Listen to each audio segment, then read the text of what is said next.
നമ്മുടെ മുൻ ധനകാര്യ വകുപ്പ് മന്ത്രി ബാലേട്ടന് മിക്കവാറും പണി കിട്ടിയേക്കും.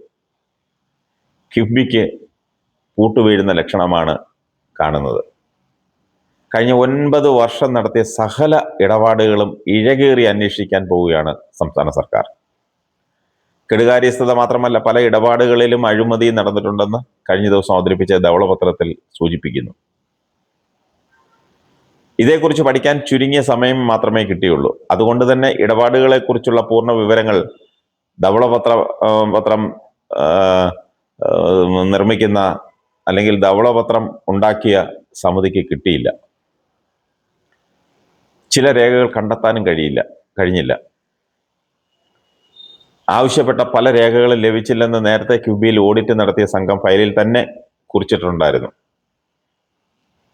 ഇമെയിലുകൾ, ഡിജിറ്റൽ രേഖകൾ, നശിപ്പിച്ച ഫയലുകൾ, ഇവയെല്ലാം ഉൾപ്പെടെ സകല വിവരങ്ങളും ശേഖരിക്കാൻ കഴിയുന്ന ഫോറൻസിക് ഓഡിറ്റിംഗ് ആണ് ധവളപത്ര സമിതി നിർദ്ദേശിച്ചിരിക്കുന്നത്.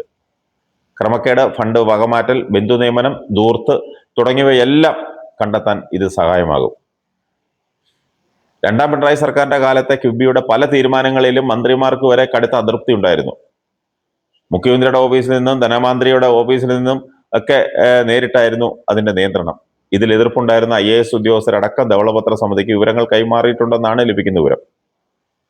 IT പാർക്ക് പോലെ വരുമാനം ഉണ്ടാക്കാവുന്ന പദ്ധതികളിൽ ശ്രദ്ധ കേന്ദ്രീകരിക്കുന്നതിന് പകരം ബജറ്റിലൂടെ നടപ്പാക്കേണ്ട പദ്ധതികൾക്ക് പണം ചെലവിട്ടതാണ് കിഫ്ബിയെ ഇന്നത്തെ അവസ്ഥയിൽ എത്തിച്ചതെന്നാണ് വിലയിരുത്തുന്നത്. കുട്ടികളില്ലാത്ത സ്കൂളുകൾക്കായി നിർമ്മിച്ച കെട്ടിടങ്ങൾ അതൊക്കെ ഒഴിഞ്ഞുകിടക്കുക. അങ്ങനെ പലതും. ഫണ്ട് സമാഹരിക്കാൻ കഴിയുന്നതാണ് കിഫ്ബിയുടെ ഒരു മികവ്. ഇത്തരം വായ്പകൾ സർക്കാരിൻ്റെതായി കേന്ദ്രം കണക്കാക്കി തുടങ്ങിയതോടെ ആ പ്രസക്തിയും കിഫ്ബിക്ക് നഷ്ടപ്പെട്ടു. ക്രമക്കേടുകൾ നടന്നിട്ടുണ്ടെന്ന സംശയത്തിന് 10 കാരണങ്ങളാണ് ചൂണ്ടിക്കാണിക്കുന്നത്. ഉയർന്ന പലിശയ്ക്ക് വായ്പയും മസാല ബോണ്ട് ഇറക്കാൻ ചെലവിട്ടത് 11 കോടി. എടുത്ത വായ്പകൾ ഉപയോഗിക്കാതെ തിരിച്ചടച്ചു.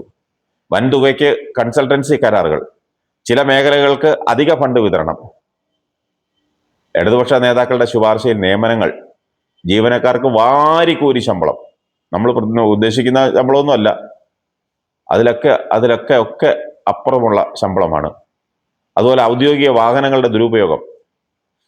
കിഫ്ബി ചെലവിൽ നേതാക്കൾക്ക് വിദേശയാത്രകൾ. ഒന്ന് ആലോചിച്ച് നോക്കിയേ. പ്രവാസി ചിട്ടി നടത്തിപ്പിൽ പ്രശ്നങ്ങൾ. ചീഫ് സെക്രട്ടറിയുടെ ഇരട്ടി വരെ ചില ഉദ്യോഗസ്ഥർക്ക് ശമ്പളം. ഇതൊക്കെ കണ്ടാൽ ആർക്കും മനസ്സിലാകും ക്രമക്കേടുകൾ നടന്നിട്ടുണ്ടെന്ന്. വൻ തുക ചെലവിട്ട് കിഫ്ബിക്ക് ഭൂമിയും കെട്ടിടവും വാങ്ങാനുള്ള സർക്കാർ തീരുമാനം റദ്ദാക്കും. ആ തീരുമാനം എടുത്തത് തെരഞ്ഞെടുപ്പ് പെരുമാറ്റച്ചട്ടം നിലവിൽ വന്ന മാർച്ച് 15-നാണ് തിടുക്കപ്പെട്ട് ഈ ഉത്തരവിറക്കിയത്. സെക്രട്ടേറിയറ്റിന് എതിർവശത്ത് കിഫ്ബി ഇപ്പോൾ പ്രവർത്തിക്കുന്ന കെട്ടിടമാണ് ടെൻഡറൊക്കെ ഒഴിവാക്കി വാങ്ങാൻ തീരുമാനിച്ചത്.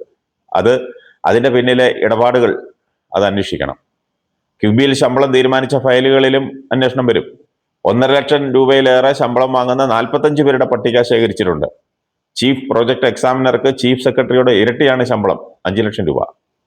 3 പേർക്ക് ശമ്പളം 3,80,000 രൂപ വീതമാണ്. വിരമിച്ചവർക്ക് വരെ പെൻഷന് പുറമെ വാരിക്കൂരി ശമ്പളം നൽകുന്നു. ഇത് ന്യായമാണോ? ഇരുന്നങ്ങ് സൂഹിച്ചു, അല്ല സൂപ്പിച്ചു. വല്ലവന്റെയും പന്തിയിൽ വിളമ്പാൻ ബഹുമെടുക്കുക. നാട്ടുകാരുടെ നീതിപ്പണമല്ലേ? ദൂരത്തിന് ഒരു ദാക്ഷിണ്യവും കാണിച്ചില്ല. ധനമന്ത്രി ബാലേട്ടൻ എന്തു പറഞ്ഞാലും അതിൽ കിഫ്ബി ഉണ്ടായിരിക്കും. ഇപ്പോഴല്ലേ അതിന്റെ ഗുഡൻസ് മനസ്സിലായത്. ബാക്കി അന്വേഷണം കഴിയുമ്പോൾ ബോധ്യമാകും.